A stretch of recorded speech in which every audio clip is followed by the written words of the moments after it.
വണ്ടികളുടെ മോഡിഫിക്കേഷനുമായി ബന്ധപ്പെട്ട് നമ്മളുടെ പുതിയ CM VD സതീശന്റെ പ്രതികരണം വൈറലായിരുന്നല്ലോ. നമുക്ക് പറഞ്ഞിട്ടുണ്ടെങ്കിൽ അത് പറഞ്ഞിട്ടുണ്ടല്ലോ, അതൊക്കെ നടക്കുമല്ലോ. പറഞ്ഞതൊക്കെ നടത്താനല്ലേ നമ്മൾ വന്നിരിക്കുന്നത്. ശരിക്കും ഈ വണ്ടികളുടെ മോഡിഫിക്കേഷൻ അനുവദനീയമാണോ? നമുക്ക് അതിന്റെ നിയമവശങ്ങൾ കേട്ടു നോക്കാം. മോട്ടോർ വെഹിക്കിൾസ് ആക്ടിൽ ആ സെൻട്രൽ ലെജിസ്ലേഷനിൽ ഒരു ചെറിയ ഒരു ഏരിയ മാത്രം സ്റ്റേറ്റിന് ലെജിസ്ലേറ്റ് ചെയ്യാൻ വേണ്ടി കൊടുത്തിട്ടുണ്ട്. ആ ഏരിയയിൽ മാത്രമേ സ്റ്റേറ്റിന് ലെജിസ്ലേറ്റ് ചെയ്യാൻ പറ്റുള്ളൂ, റൂൾ മേക്ക് ചെയ്യാൻ പറ്റുള്ളൂ. അത് ഈ വെഹിക്കിൾ ഓൾട്ടറേഷൻ എന്ന് പറയുന്നത് സ്റ്റേറ്റിന് കൊടുത്ത ലെജിസ്ലേറ്റീവ് പവേഴ്സിൽ വരാത്തൊരു കാര്യമാണ്.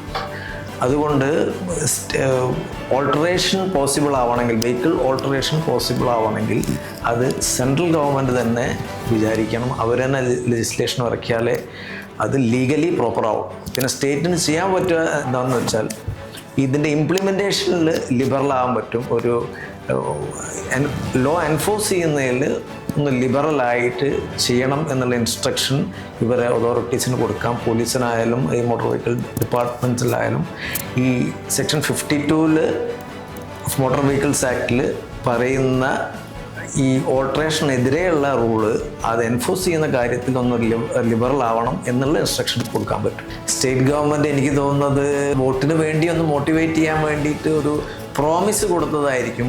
അവരുദ്ദേശിച്ചിട്ടുണ്ടാവുക എൻഫോഴ്സ്മെൻറ്റ് അത്ര സ്ട്രിക്റ്റായിട്ട് ഇംപ്ലിമെൻറ്റ് ചെയ്യില്ല എന്നുള്ളത് തന്നെ ആയിരിക്കും.